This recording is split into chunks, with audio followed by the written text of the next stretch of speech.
ऋषिकेश में पहले हमारे खूब हुआ करते थे शिविर। तो वहाँ लक्ष्मण झूला, राम झूला, फिर बाद में जानकी सेतु भी बना। विशेषकर लक्ष्मण झूला पे कौन कौन गए हैं? देखा बंदर ही बंदर।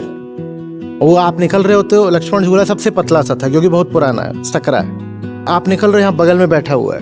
तो एक बार एक दीदी, वो शायद पहली बार आई होंगी, वो इतने सारे केले लेके चल रही हैं और बंदर बिल्कुल लपट गया है, और एक नहीं दो तीन। अब वो केलों को ऐसे बचा रही हैं, ऐसे बचा रही हैं, ऐसे बचा रही हैं, और बंदरों को अब मजा आ गया। बोले दीदी तो खिलाड़ी है, वो जितना बचाए बंदर और कूदे। एक यहाँ पे कंधे पे आके बैठ गया, कुछ कर रहा है। आसपास के अंग्रेज हैं, वो बताने की कोशिश कर रहे हैं, पर दीदी की शायद अंग्रेजी नहीं आ रही है। वो बोल रहे हैं कि drop it drop it drop it. दीदी को समझ में नहीं आ रही क्या बोल रहे हैं, ड्रॉप इट माने क्या। कितनी महत्वपूर्ण बात है ये ड्रॉप इट। बंदर तुम्हारे पीछे नहीं लगा है, तुम्हारी कामना के पीछे लगा है, तुम्हारे केले के पीछे लगा है। Drop it. मैं मजबूर हूं, मेरे ऊपर तो बंदर चढ़ा है, तुम्हारे ऊपर नहीं चढ़े हैं, केले पे चढ़े हैं। Drop it. तुम्हें मजबूर हमेशा तुम्हारा लालच करता है। Drop it. अब कोई मजबूरी नहीं, कोई सामने खड़ा हो कुछ छीनने के लिए और धमकी देकर भयादोहन कर रहा हो तुम्हारा, मेरी बात मान नहीं तो ये छीन लूंगा, तो क्या करो,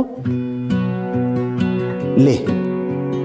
वो गिर गई, शॉल बिखर गई उनकी, सब हो गया, एक आध चूड़ी उड़ी भी टूट गई, सब दुर्गति करा ली, और केले सब ले गए बंदर। और ऐसे मस्खरे बंदर, जिस पॉलिथीन में केला लेके गए थे, वापस आए पॉलिथीन उन्हीं के पास छोड़ गए। शातिर, पूरा इतना भरे हुए होंगे, 1 दर्जन कम से कम एक पॉलिथीन में। वो पूरा लेके गए, पहले सब उसका उधेड़ा करा ये वो, उसके बाद एक आया वो पॉलिथीन वो वहीं वापस।